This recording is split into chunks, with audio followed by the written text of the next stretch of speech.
Hello guys, welcome to my YouTube channel education of SSC. तो जैसा कि मैं मैथ के पहले वीडियो में परसेंटेज के प्रीवियस ईयर क्वेश्चन जो पिछले ईयर में पूछा गया था उसका 10 क्वेश्चन आपको करवा चुका हूँ। और मैं अगला पार्ट 2 लाया हूँ जिसमें 11 क्वेश्चन से 20 क्वेश्चन, मतलब 10 क्वेश्चन इसमें भी मैं ऐड किया हूँ। क्वेश्चन नंबर 11 to 20 इसमें भी है, जो कि टॉप 10 परसेंटेज क्वेश्चन है। और मैं पहला जो वीडियो बनाया था जिसमें 10 क्वेश्चन था परसेंटेज का, वो थोड़ा मीडियम था क्वेश्चन का लेवल, और इसका जो लेवल है थोड़ा उससे ज़्यादा है। तो उम्मीद करता हूँ कि आपको मेरा वो वीडियो पसंद आया होगा। तो चलिए आज के वीडियो को स्टार्ट करते हैं। तो मेरा पहला क्वेश्चन जो है वो कह रहा है कि ए और बी क्रमशः अपनी आय का 60% और 75% खर्च करते हैं। यदि ए की बचत बी की तुलना में 20% अधिक है तो ए की आय बी की आय से कितना प्रतिशत अधिक होगा।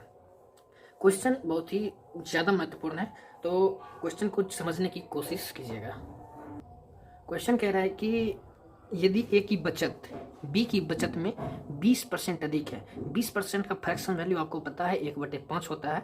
यदि ए की बचत बी की तुलना में 20% अधिक है, अगर बी का बचत 5 रुपया है तो ए की बचत 6 रुपया होगी। क्वेश्चन के अकॉर्डिंग कह रहा है यदि ए की बचत बी की तुलना में 20% अधिक है, अगर 5 रुपया बचत बी का हो रहा है तो ए का बचत 6 रुपया होगा। कह रहा है कि ए और बी क्रमशः अपनी आय का 60% और 75% खर्च करते हैं। तो 60% अगर खर्च करता है तो बचाता 40% रुपया बचाता है, यानी कि 40 बराबर 6 होता है, तो 20 बराबर 3, यानी कि 20 × 100, तो 100 और 3 × 5 15, यानी कि हमारा जो आय है ए का वो निकल गया है, और बी का जो बचत है और इसका जो बचत है वो हमको पता चल गया है। तो और कह रहा है कि बी अपने खर्चे में से 75% अपने आय में से खर्च करता है, यानी कि 25% बचाता है। तो 25% मतलब 5 रुपया अगर है तो 100% मतलब होगा 25 चौके 100, तो 5 चौके 20। कह रहा है ए की आय बी की आय से कितना प्रतिशत कम है। ए की जो आय है वो बी की आय से कितना कम है, तो यहाँ पे हमको दिख रहा है ये -5 कम है, यानी कि -5 कम है, यानी कि 5 बटे किस पे कम है, 20 पे कम है। 20 × 100, 20 बटे 25, 100 बचे 25। हमारा ऑप्शन 25 सही होगा। 15 20 10 25 नहीं, ये 25 होगा, ये हमारा आंसर सही। तो इस तरह से मेरा पहला क्वेश्चन कंप्लीट होता है। चलते हैं दूसरे क्वेश्चन की तरफ। दूसरा क्वेश्चन कह रहा है कि यदि किसी आयत की लंबाई 40% तक बढ़ा दी जाती है और चौड़ाई 20% तक घटा दी जाती है तो आयत का क्षेत्रफल x% बच जाता है, तो x का मान ज्ञात करें। मैंने आपको कल भी एक इस टाइप का क्वेश्चन करवाया था, तो चलिए इस क्वेश्चन को उसी तरह बनाते हैं। तो जब इस टाइप का क्वेश्चन रहे तो इसका एक फॉर्मूला आता है, जो मैं कल के वीडियो में बताया था। इसका एक फॉर्मूला है a + b ± a × b / 100। तो इसी फॉर्मूला पर हम इसको बैठाएंगे। हमको पता है कि आयत का जो क्षेत्रफल होता है वो l × b होता है। तो 40% बढ़ा दी जाती है और 20% घटा दी जाती है, यानी घटता है। यानी इस फॉर्मूला पर जब इसको हम बैठाते हैं तो 40 - 20 40% बढ़ा और 20% तक घट जाती है, इसका चौड़ाई 20% घट गया, और -40 × 20 / 100। इसको काट देंगे, 20 × 25 100, 8 × 25 40, यानी कि 40 - 20 या 20 - 8 बराबर 12। इसका आंसर हमारा डी नंबर सही होगा। इस तरह से हमारा क्वेश्चन 12 कंप्लीट होता है। चलते हैं क्वेश्चन नंबर 13 की तरफ। क्वेश्चन नंबर 13 कह रहा है जो एक व्यक्ति की वार्षिक आय 4.5 लाख बढ़ा दी जाती है। दोस्तों ये क्वेश्चन जो है बहुत ज़्यादा अपने आप में मायने रखती है। क्वेश्चन बहुत ही ज़्यादा इंपॉर्टेंट है। क्वेश्चन कह रहा है एक व्यक्ति की वार्षिक आय 4.5 लाख रुपया बढ़ा दी जाती है, लेकिन आयकर 26% से 20% हो जाता है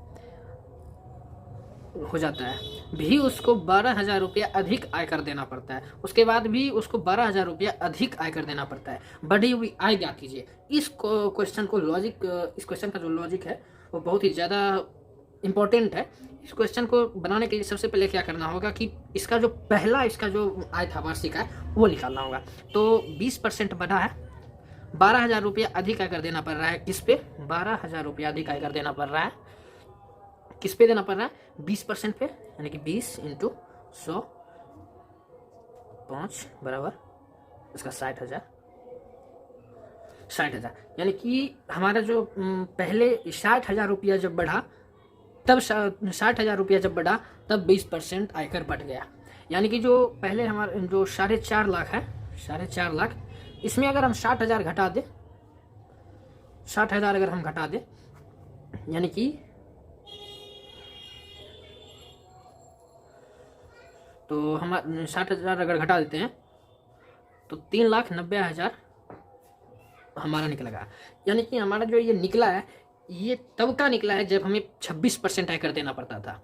जिस टाइम 26% आयकर अगर हम देते थे, उस टाइम हमको, जिस टाइम 26% आयकर हम देते थे, उस टाइम हमारी आमदनी 3,90,000 था। तो ये हमारा निकल गया है पहला वार्षिक आय। तो इनकम बराबर क्या, इनकम टैक्स बराबर क्या होता है, टैक्स बराबर होता है income to rate of tax, income into rate of tax. तो पहले था 26%, अब हो गया है 20%। यानी कि इसको हम काट सकते हैं 13 रेशियो में चेंज हुआ, 13:10। और हमको पता है कि इनकम टैक्स जब कांस्टेंट है, जब ये कांस्टेंट रहता है, तो हमारा जो रेशियो है वो एक दूसरे का रिवर्स होता है। यानी कि 10:13 हमारा बढ़ा कितना है, 3 यूनिट। इस दोनों पे 3 यूनिट बढ़ा है। यानी कि 3 यूनिट का मान अगर 3,90,000 है, तो 1 यूनिट का मान 1,20,000 होगा। ठीक है, तो अगर 1 यूनिट का मान 1.3 होगा, तो 10 यूनिट का मान 10 × 1.3 यानी कि 13 लाख हुआ। 13 लाख हमारा निकला। और कह रहा है कि 4.5 लाख बढ़ा दी गई है, एक वार्षिक आय 4.5 लाख बढ़ गया है। यानी कि 13 लाख और प्लस 4.5 लाख यानी कि 17 लाख हमारा आंसर। इस तरह से हमारा क्वेश्चन नंबर 13 कंप्लीट होता है। चलते हैं क्वेश्चन नंबर 14 की तरफ। क्वेश्चन नंबर 14 हमारा कह रहा है, यदि किसी संख्या में 62% और 80% के बीच का अंतर 198 है, तो उस संख्या में 92% और 56% के बीच का अंतर ज्ञात कीजिए। क्वेश्चन बहुत ही इजी है। कह रहा है कि 62% और 80% के बीच का अंतर 198 है। यानी कि 80 - 62 यानी कि 18% बराबर 198 है। तो 18 इकाई 18 और 18 इकाई 18 यानी कि 1% बराबर 11 है। तो कह रहा है 92% और 56% के बीच का अंतर ज्ञात करें। तो 92% 92 - 56 बराबर 36, 36% बराबर कह रहा है। तो 36 × 11 बराबर 6 यानी कि पहला हमको इसमें ऑप्शन, इसको इस तरह से ऑप्शन ऐसे देखते ही ऑप्शन से टिक कर देंगे। 6 इकाई 6 अगर गुना करते हैं, पहला अंक जो इकाई अंक होगा वो 6 होगा। तो सबसे पहला इकाई अंक इसी में 6 है, यानी कि हमारा आंसर सी सही होगा, 396। इस तरह से हमारा क्वेश्चन नंबर 14 कंप्लीट होता है। चलते हैं क्वेश्चन नंबर 15 की तरफ।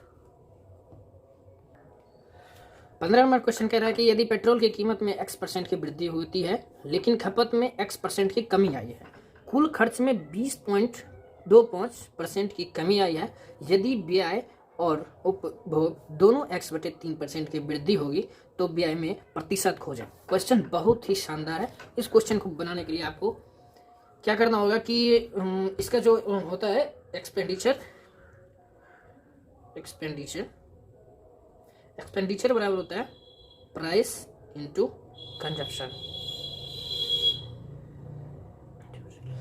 कह रहा है कि कीमत बढ़ गई, यानी प्राइस में x% की वृद्धि हुई, यहाँ पर x% की वृद्धि हुई है और खपत में x% की कमी हुई है, कंजप्शन में -x%, इसमें कमी हुई है।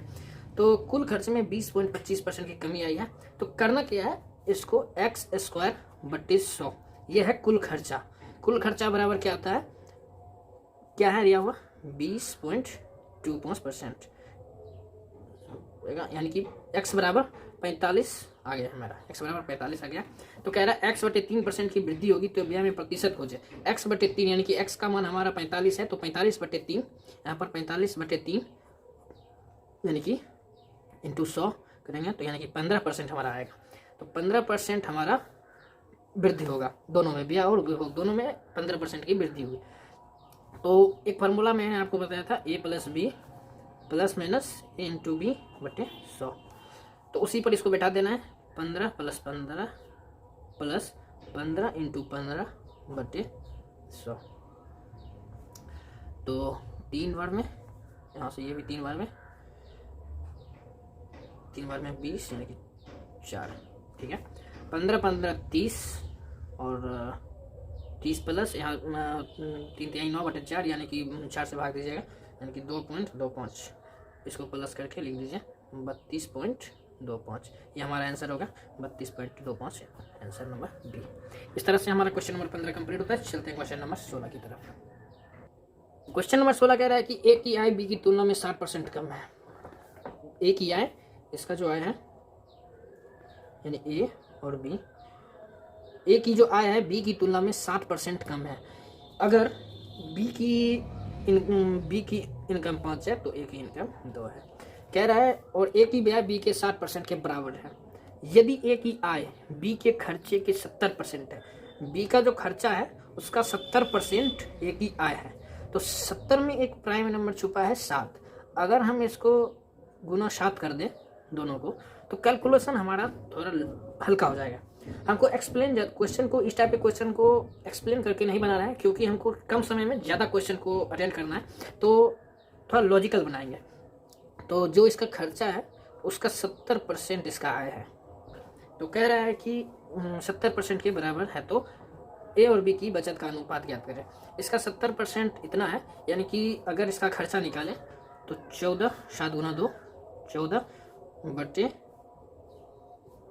70% 70 इंटू 100 बराबर 20, यानी कि हमारा बी का जो खर्चा है वो पता चल गया। और कह रहा है ए का जो ब्याह है बी के 60% के बराबर है। इसका जो 20 का 60%, तो इसका खर्च निकल जाएगा। 20 का 60% बड़ा होता है, इसी का कह रहा है रेशियो निकालने के लिए। तो बचत का अनुपात कह रहा है, यानी कि आय में से खर्चा को घर घटा देंगे तो हमारा बचत आ जाएगा। 14 में से 12 गया 2, और 35 में से 20 गया 15, 2:15 हमारा आंसर डी सही है। तो इस तरह से हमारा क्वेश्चन नंबर 16 कंप्लीट होता है। चलते क्वेश्चन नंबर 17 की तरफ। क्वेश्चन नंबर 17 कह रहा है राजू की फैक्ट्री में उत्पादन प्रतिवर्ष निश्चित दर से बढ़ता है। दर ज्ञात करे यदि ज्ञात है कि उत्पादन 2 वर्षों बाद 2 गुना हो जाता है।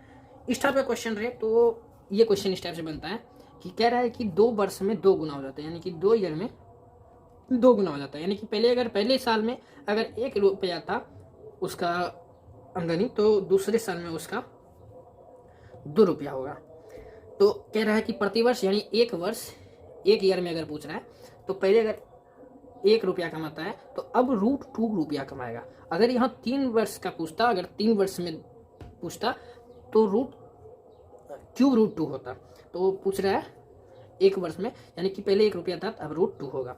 तो इसको इस तरह से लिख सकते हैं √2 - 1 बटे 1 इंटू 100। ये हमारा आंसर आ गया। कहाँ √2 100 इंटू √2 - 1, ये हमारा आंसर आ गया। इस तरह से हमारा क्वेश्चन नंबर 17 भी कंप्लीट होता है। चलते हैं क्वेश्चन नंबर 18 की तरफ। क्वेश्चन नंबर 18 कह रहा है कि बशीर का कार्य समय प्रतिदिन 18% बढ़ गया है और उसका वेतन प्रति घंटे 25% तक बढ़ जाता है। अगर उसकी दैनिक आय में 988 रुपये की वृद्धि हुई, फिर उसकी शुरुआती आय का पता लगाएं। 18% का फ्रैक्शन वैल्यू होता है 9/50। तो कह रहा है कि यानी कि इसका 50 रुपये आज का है तो अगले दिन इसका 59 रुपया हो जाएगा। कह रहा है कि वेतन प्रति घंटे 25% बढ़ जाता है, यानी कि अभी 4 रुपया बढ़ा तो अगले टाइम घंटे 5 रुपया बढ़ जाएगा। इसको हम इस तरह से कर सकते हैं 5 × 50 यानी कि 40 रेशियो 59। बढ़ा कितना यूनिट 19 यूनिट का मतलब दिया हुआ है आंसर में, दिया हुआ क्वेश्चन में दिया हुआ है 988 रुपया। तो 1 यूनिट का मतलब होगा 19 × 5 = 95 38 19 × 38 यानी कि 52 गुना है। तो तो कह रहा है कि फिर उसकी शुरुआती यानी कि इसका ये शुरुआती कितना है, इसको गुना कर देना है 52 से, तो 0802 यानी कि 2080 हमारा क्वेश्चन आंसर डी सही होगा। इस तरह से हमारा क्वेश्चन नंबर 18 कंप्लीट होता है। चलते हैं क्वेश्चन नंबर 19 की तरफ।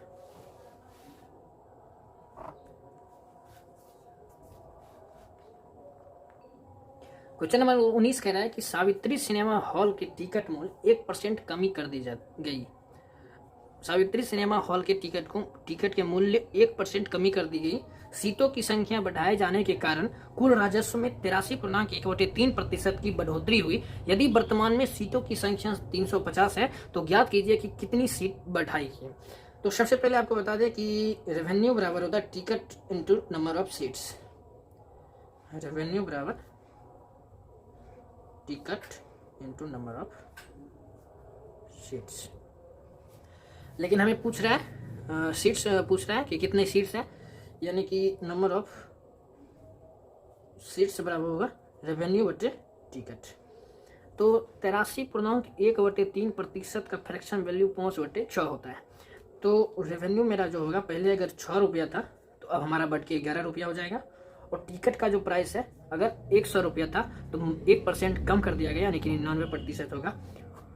इसका हमें सीटों की संख्या निकालना है। इसको कैसे गुना कर देंगे, ऐसे गुना कर देने से हमारा रेशियो आ जाएगा, यानी कि 99 छके 596 और अनुपात 10/11 है 1100।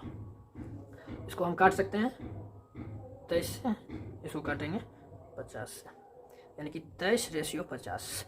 अब कह रहा है कि क्वेश्चन में कह रहा है कि वर्तमान में सीटों की संख्या 350 है। वर्तमान में 350 है, यानी कि 7 × 5 = 35, यानी कि 7 गुना बढ़ा हुआ।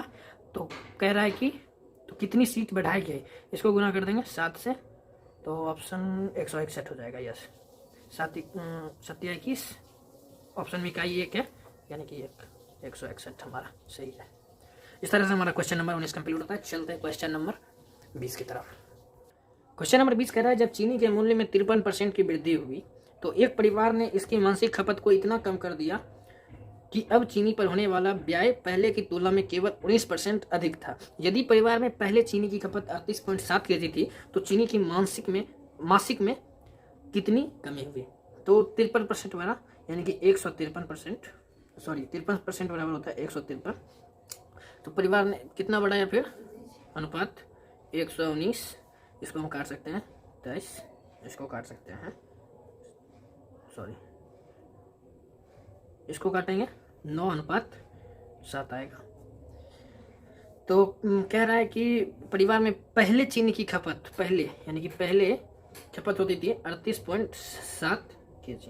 पूछ रहा है वर्तमान में कितना कमी होगा। वर्तमान में इसकी क्या होगी, तो कमी पूछ रहा है, यानी कि कमी कितना हुआ है 9 से 7, यानी -2 हुआ है। और -2 इंटू कितना ये बढ़ा है 19 × 38.3, ठीक है। तो -2 गुना 4.3 अगर इसको करेंगे तो 8.6 kg, यानी कि 8.6 kg का हमको कमी मिला है, यानी कि क्वेश्चन नंबर ये इसका आंसर ऐसे ही होगा। इस तरह से हमारा क्वेश्चन नंबर 20 भी कंप्लीट होता है। तो उम्मीद करते हैं कि आपको वीडियो पसंद आया होगा। तो मैं क्वेश्चन नंबर 21 से 30 नेक्स्ट क्लास में लाऊंगा, जो कि पार्ट 3 होगा।